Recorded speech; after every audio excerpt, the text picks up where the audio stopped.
டக்குன்னு என்ன வருது? உடனே கவலை தான் வருது. ஆனா வேதம் என்ன சொல்லுது? கவலைப்படாதீர்கள். கவலை எதை குறித்தும்.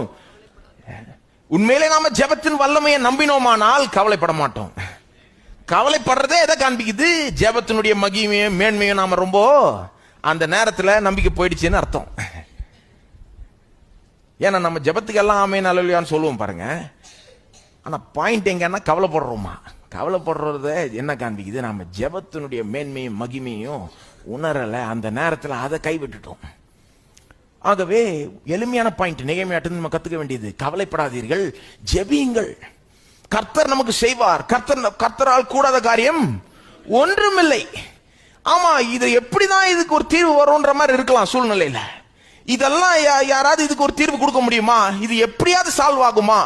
நான் சொல்கிறேன், சால்வ் ஆகும். ஏன்னா கர்த்தர் உங்க பட்சத்தில் இருக்கிறார். நீங்க ஜெபிங்க, ஜெபிங்க.